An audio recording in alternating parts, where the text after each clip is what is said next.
102,9 FM K Radio. Sound of Knowledge.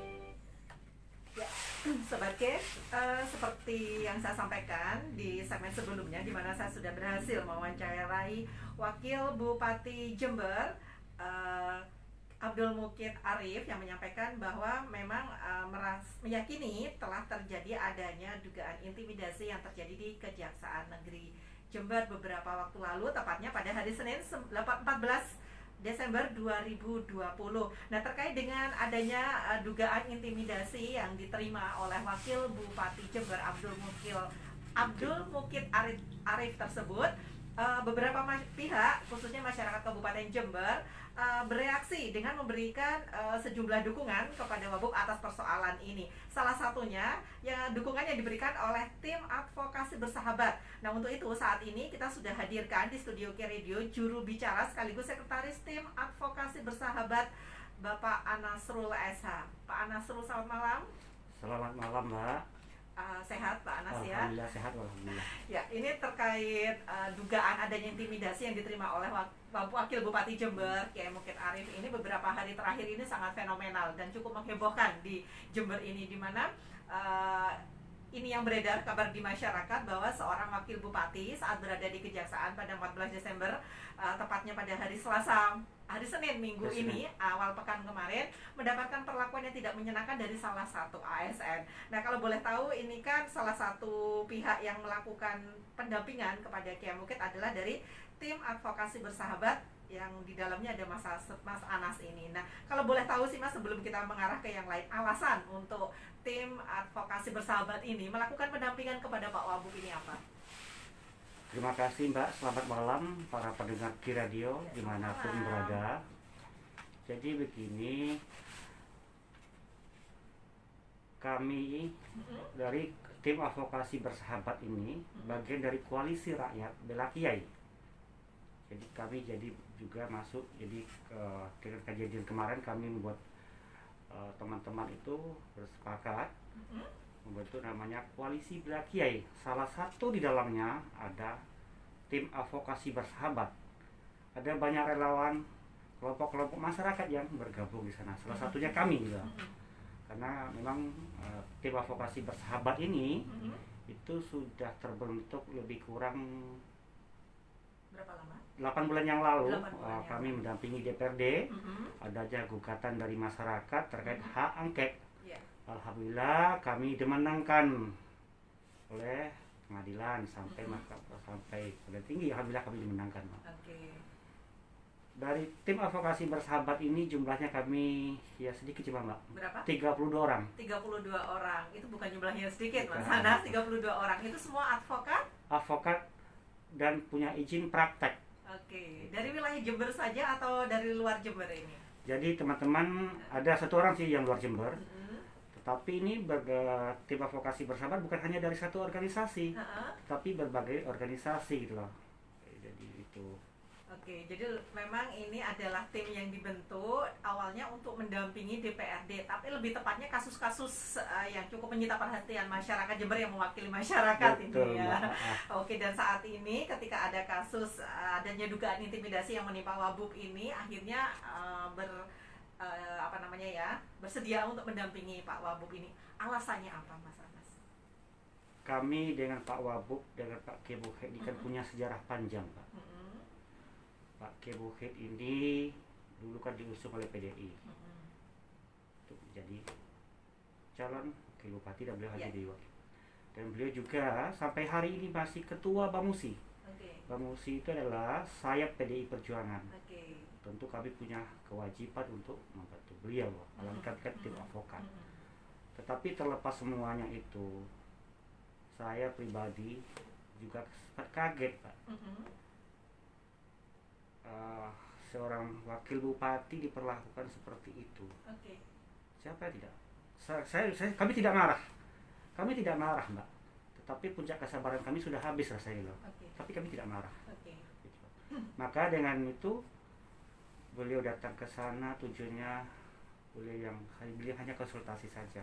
Tapi kok diperlakukan seperti itu, didolimi, kalau kami bilang didolimi namanya itu. maka kami yang paham tentang hukum tentu harus memberikan pencerahan kepada beliau, disampaikan kepada beliau apa yang Pak Wabub lakukan menurut kami itu sudah benar. Walaupun kami paham lah beliau kan selama sebelum jadi wakil bupati kan beliau lebih banyak di pondok. Tentu kalau sudah datang di kejaksaan, kantor penegak hukum, siapa yang tidak takut kalau dibilang apa yang dilakukan oleh Pak Wabub ini pidana itu sampai 13 kali. 13 kali kata pidana muncul di kejaksaan. Iya. Loh. Ya kami orang hukum tentu memberikan siap mendampingi beliau. Maka kalau langsung kami kontak Pak Wabub. Pertama kan saya tanya dulu, apa betul kejadian seperti itu? Betul. Selama ini beliau kan selalu tertutup, Mbak. Apapun yang terjadi beliau selalu tertutup. Tapi dengan kejadian kemarin beliau sudah tidak bisa lagi gitu loh. Ya, saya setuju Mas Anas karena media bagaimanapun kita adalah punya kedekatan dengan beberapa pejabat yang ada di Kabupaten Jember ini. Salah satunya kita juga sering bersinggungan dengan Wakil Bupati Jember Kiai Mukid ini. Dan menurut kami selama ini Kiai Mukid adalah sosok yang cukup tidak mengumbar masalah apapun yang terjadi kepada beliau. Dan ini adalah sebuah semacam kayak di luar kebiasaan beliau ketika beliau tiba-tiba mau menyampaikan dengan terbuka dan sangat lugas sekali tentang apa yang menimpanya di kejaksaan ini. Ini benar-benar menjadi hal yang di luar kebiasaannya beliau. Jadi memang menurut kita ini adalah sebuah fenomena. Oh ya, kalau menurut Mas Anas selain adanya beberapa kata pidana yang diucapkan oleh salah satu pejabat di kejaksaan dan itu sampai 13 kali. Selain itu kan ada juga ini yang disampaikan Pak Wabub tadi, seperti yang saya wawancarakan pada beliau, adanya ASN Pemkab Jember ini yang sempat beberapa kali mengirimkan WhatsApp dan itu pun sempat membuat kayak mungkin merasa tertekan. Kalau pendapat Mas Anas? Jadi begitu, Mbak. Jadi kita sudah tahu lah, tidak perlu tutup-tutupi. Pejabat itu kan sih. Waktu itu menjabat selaku kepala PU Bidang Marga. Jadi karena kejabatannya, karena memang Pak Wabub ini waktu itu selaku PLT Bupati, karena bupatinya waktu itu kan cuti. Beliau hanya melaksanakan perintah Mendagri. Setelah dilakukan oleh pengembali jabatan oleh Wabub, disitulah sudah mulai reaksi yang bersangkutan. Mulai reaksi bahwa apa yang dilakukan oleh Pak Wabub salah. Itu dalam bentuk berkirim WhatsApp. Ada dibuat status segala macam, dibuat status yang segala macam, termasuk ada juga status. Iya, termasuk juga ada selebaran yang gitu. Jadi ini memang sudah berlangsung tepatnya sejak Kiai Mukid melakukan rekomendasi dari Mendagri mengembalikan KSOTK ke KSOTK 2016 beberapa waktu lalu berarti. Kalau tidak salah Mas Anas juga sempat menyampaikan bahwa Wabub sendiri setelah Mas Anas dengan tim advokasi bersahabat ini melakukan pendampingan sempat cerita panjang lebar terkait dengan WhatsApp tersebut gitu yang dikirimkan. Dan itu kalau boleh tahu isinya seberapa mengancam sih Mas? Kalau yang pejabat kami tidak begitu tanyakan, karena kami fokusnya kemarin kepada kejaksaan gitu Mbak. Jadi sebelum Pak Wabub mengembalikan jabatan itu dari Kasidatun itu sempat WhatsApp. Jadi bukan hanya di kejaksaan aja kemarin, tapi sebelumnya sudah memberikan WhatsApp agar sebelum Pak Wabub melaksanakan rekomendasi diadakan HCD dulu. Itu. Tapi Pak Wabub tetap karena ini perintah Mendagri dan itu harus dilaksanakan. Makanya kemarin disalahkan. Kalau Pak Wabub akan laksanakan FGD waktu itu, tentu rekomendasi ini tidak akan tidak dilaksanakan. Artinya apa? Kejaksaan dalam ini sebenarnya cukup menghalang-halangi juga lah. Hasil ini sudah perintah pusat. Menurut Mas Anas ini ada upaya semacam upaya menghalangi gitu. Betul. Menghalangi dari rekomendasi Mendagri. Betul. Ya. Ini Mas, ini kan bagaimanapun apa yang dialami oleh Wabub ini, kalau menurut Mas Anas apakah ini bisa untuk dibawa ke ranah pidana?